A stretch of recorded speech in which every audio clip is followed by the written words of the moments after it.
So active safety. So we passed. There was a demonstration here of how the bike works, and that was on video. So in those images, we could see how the flow-based programming works, how we take information from the different sensors that's brought into formats like JSON, which is really widespread when it comes to IoT. And we're playing a lot in the world of IoT here because the bikes, the other cars, and the infrastructure become part of the IT. So here you have a cyclist, and this is the route of a cyclist taking. Now you can see he has to avoid, if you look at backwards, he has to avoid the pothole. There was the person on the other road user, VRU, that he had to also avoid. And he had to take care also of the car. So this is something that you do on a daily basis when you commute. So there are different safety systems to protect you. So you have here a helmet. You can have also airbags. You got crumple zone, the crumple zone area of a vehicle. And the crumple zone of a vehicle, are these active or passive means of protection? These are passive. And then on the bottom, you have sensors that protect you in terms of the speed. You got also detection of blind spot detection and drowsiness, the user behavior. So active safety is really the protective system that warns you before an accident happens. And it would be probably the most important protective system on a vehicle. So when we look at statistics, the reason why is that with the usage of bikes going up, we see 11.3% rise in bike accidents in Germany. The same thing in the Netherlands. There's actually, where we invested lots in infrastructure, there's more cyclists dying on the roads than there are motorists. And it's the same thing in the USA. So it's something to consider. So if you look at it, when they say cycling is healthy, biking is healthy, they're actually, if you look at the raw numbers, when you take a bike on the road and you go with a car, you got actually 20 times more times of having a casualty on the cycling. So we believe active safety systems that are connected to ITS can make the difference. So sensor-based systems, this is sensor-based systems we have right now, so it's mostly based on proximity sensors. So cars know when there's going to be an accident. Here is V2X being used. So you're using telemetry, numbers generated from sensors around, from infrastructure and other vehicles to bring anti-collision avoidance to your vehicle, to yourself. So you see here, this traffic light is communicating the face to the car knows if it can turn right. The construction site has a beacon, so everyone's aware of the situation that's going on, even though your line of sight you can't see directly because there's a truck or a bike, a truck or a car hiding your view. Now, so here is an example of a controlled speed. So this is the speed being controlled using sensors and a controller on the car. Here you have a blind spot detection. So the car does not change lane because there's a car present on that lane. So it all comes up to this. Now you've seen these are autonomous cars. So they have all the sensors, everything you have, and they're studying how roads can function by learning from drivers, actually by the way they drive, machine learning how how is the best way to use that road and to get where you want to go. So you got the sensor coverage here. You got the radar that's saying the distance in front that can give you the adaptive cruise control, emergency braking. You got also traffic sign detection. Same thing in the back. You got similar functions at the back that help you be safe by using sensors. Now we have the similar sensors on our bike, on our research bike. And we get this coverage, and traffic sign detection through the sensors on the bike. But but this is one source of sensors, one source of place of observation. So to reach Vision Zero, active safety has to be fail-safe.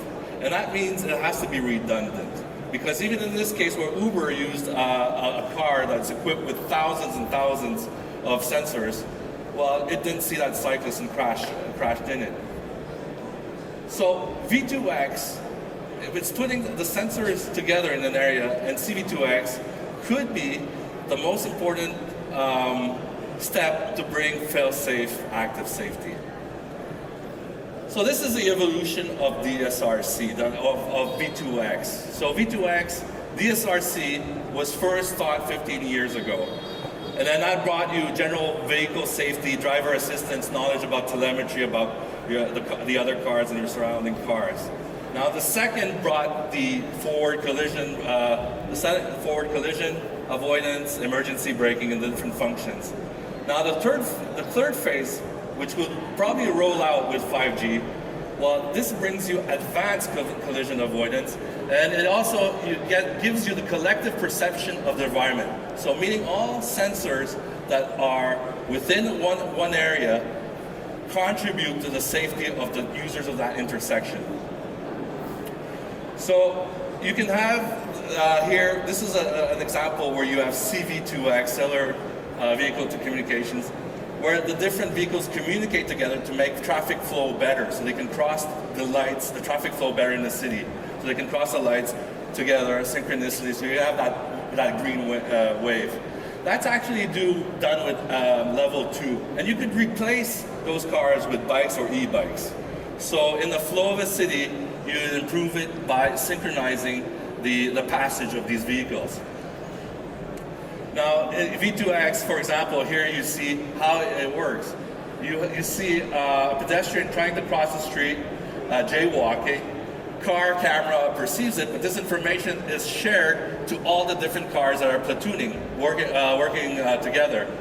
So telemetry is sent, vehicle in the opposite direction gets aware that there's something going on in the opposite lane that might endanger him. And then here you see that there's actually also a beacon on the construction site explaining the whole situation. So this is another case here where you see line of sights where infrastructure sensors are giving information and preventing accidents happening here. So the person walking right there on the red light, well, the car is aware because of the camera that's on the street light right there. So they're able to coordinate themselves, and the safety systems work together to keep everyone safe on the road. So here's an example of a camera on a traffic light. So the computer actually is IDing every different vehicle right there individually. No plates, it's anonymized, so you got no plates. But there's an opposite direction, car going in the opposite direction. It's actually, the system warns, and this is not something that was programmed. The computer actually learned, the application actually learned through machine learning what was the proper way to go through this intersection and this warning. So if we look at Mobility 4.0, the 5G architecture, and this is how it is. So you've got the cloud services that are on top. Azure, Amazon Web Services, IBM, Google, and other. And then you got your edge network, which is also called the fog. So you got the clouds and the fog. And this gives you the fast latency programs, the low latency programs, and the computational power that usually you'd find on the Tesla's computer, supercomputer on the car. So it's everywhere in the infrastructure. And that's doing computer vision on the streetlights, describing how it is going. It could be also on a drone, it could be on the car, and you can all have these sensors working together in an application. And getting, the situational awareness, environmental awareness about the whole corner or that part of the city for different applications. So what does it change when we talk about an AI e-bike? Well, remember we had a whole part that was application there, and that meant expensive computer on a bike. And when a bike is 600 or 300 euros, 600 euros averaging, it's really hard to put a 1,000 euro computer system, sensor system on a bike. So this is where, but cyclists can gain the safety that technology is giving with this clouded infrastructure, with the 5G that's being rolled out. So you get what we call the applications no longer reside on the computer, but on the fog or the cloudlet. So you get all the benefits of sensor perception, localization mapping. All those applications are working, keeping the rider safe actively. So for example, a bike with a sensor, I don't know if you've heard of the Grape bike. They have 2 cameras, front and back, that's possible. I mean, you got that coverage. And then recently we had Kelamis, I don't know if that's how you pronounce it, but release a bike with sensors. So it gives you limited coverage in terms of sensors to understand your situational awareness. But this is where the infrastructure comes in. The cameras give you more information about your riding situation. And because it's a low latency system, you got high computational power, it can keep the people that are engaged in that street corner safe. So we did a study for the Jump e-bike. We showed this at Velocity because I was presenting to actually the CEO of Jump for this contest. And it's possible to put all these sensors so it stays a nice product and aesthetic. So here in front you have the camera, the radar, the ultrasound, all on the bike. Here it's also in the back where you have the camera and also the different sensors that are there. So you can have all this going through. Now, so I was talking in the computer part of it, of keeping safe. Advanced, what we want to remove is collisions, people dying.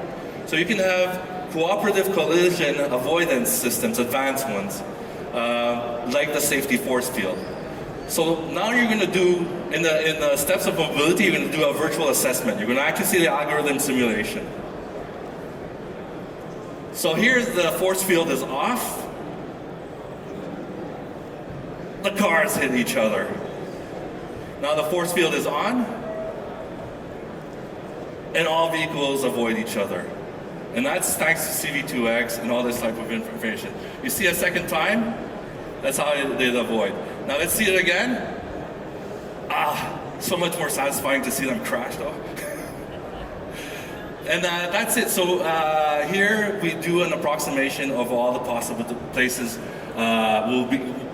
the vehicle or the person, the road user will do in the given space-time. So, yes, we believe that V2X and CV2X could enable the next level of active safety. And I think I've run out of time. And if you want, I can continue on HD mapping. Is that okay? Right, okay, let's go ahead and continue with HD mapping. By the way, we're organizing a cycle hack in Berlin, but I'll come back to that. So HD mapping is really, really, really important. It's that big, big thing. It's a big elephant right here, everywhere.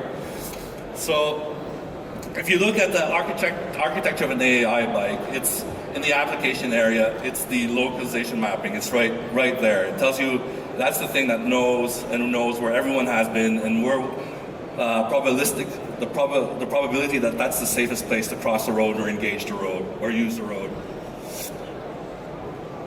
So here is an example of computer vision used for HD mapping. You got semantic segmentation. So the road is violet, the grass is green, so all the vegetation is green, and the vehicles, traffic signs, have all their each colors, blue and yellow. Here you have specific segmentation, is that the computer vision is able to isolate the different vehicles, actors on the road, and here it's able to show you the road that you should take. So this is all done through the computer vision, and this is 3D point clouds.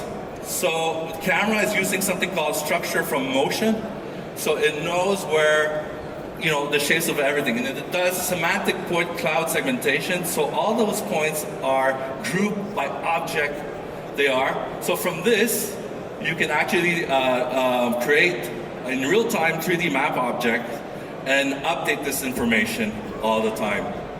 Now, this has actually been done right now with by several mapping technologies, but all for cars. So all the data we're getting right now that could make us safer is all done from the point of view of a car. So you could have this type of technology on designated vehicles from the bike's perspective, and that would help cyclists to be safe and cars to understand. So here is the HD mapping. This is a freeze frame, so you understand how the different things are divided. And this is one way it's processed, so you get volumetric understanding of the environment. So it's creating voxels about the streets you're going in. My kid likes it; he thinks it's for Minecraft. So yeah, so it's creating voxels and understanding with the different data. So this is the type of map it generates, and this is the type of information that you could send up on a cloud. The problem is that we have no bike data standards. So we can't really aggregate this data, and that'd be an important thing to be done. And so that's one of the aspects. Now, the other thing here I'm talking is about the human factor. So human factors in automation, which is really important. It's about product design, having a common language. And it's getting out of cycling, but seeing everything from having an overview. So this is German product design at its best. So you see here, there's a common design language here. And it's really form follows function. And you see it. And then it's so good that actually Apple got inspired from it. So for their ecosystem, for their devices, for listening music, for the different activities in your day, tasks you have to do, there's a common language that you can use and understand. In mobility, we're not there yet. So they all have their ways of using it, and this would be really important that at the end of the day, TNCs, transport network companies, well, they have something that would bring the client from one mode of transport to the other. A bit like Deutsche Bahn suggests on its illustration here, where multimodal is the new single mode, where all those different modes of traveling feels like one. So data would help you make all those modes of transportation feel like the one that makes people the happiest. And cycling, apparently, according to research, and I guess we'd share that view also, makes people really, really happy. So why not design, the whole experience inspired by cycling? Thank you. Thank you for your talk.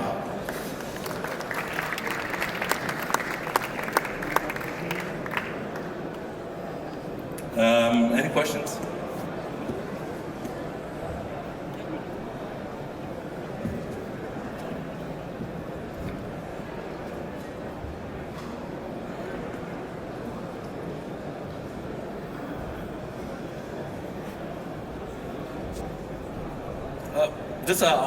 You have a question.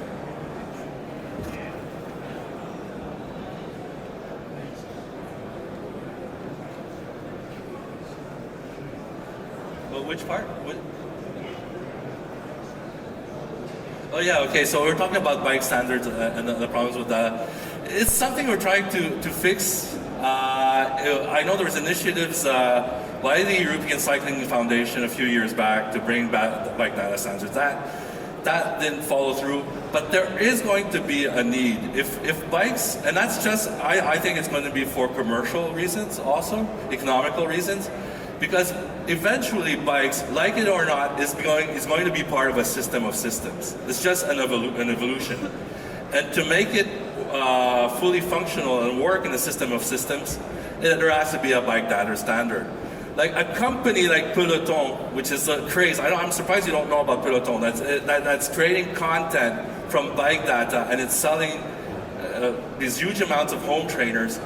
Well, a manufacturer that would be maybe a partnership with Peloton would agree to a similar, a bike data standard to communicate it. So eventually, I see it as something, because of the value add proposition, it's going to be necessary. And every other industry, has gone through this process of bringing standards. Yeah, we're organizing an event also in Berlin, so where you'll be able to try this technology.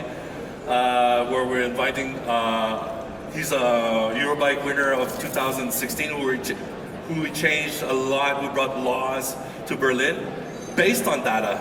So his civic, his civic duty to bring better infrastructure in Berlin was helped by data. You have this. This is an example why we should have data. This is taken from a car. This is actually car data from a sensor. And it's actually layered on top OpenStreetMap. So in Berlin, even though the industry couldn't get together to have a bike data standard, in Berlin, the OpenStreetMap chapter is trying to bring in, through OpenStreetMap, bike data standards to document assets, document infrastructure, because there's no common way to do it from city to city. Yeah, so that's it. Thank you. Yeah.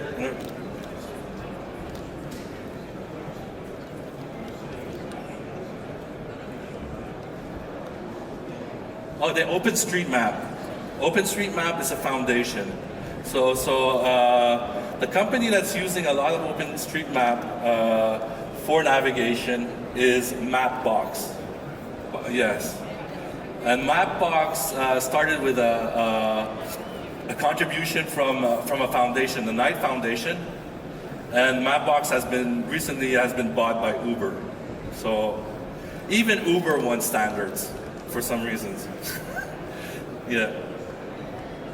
Thank you.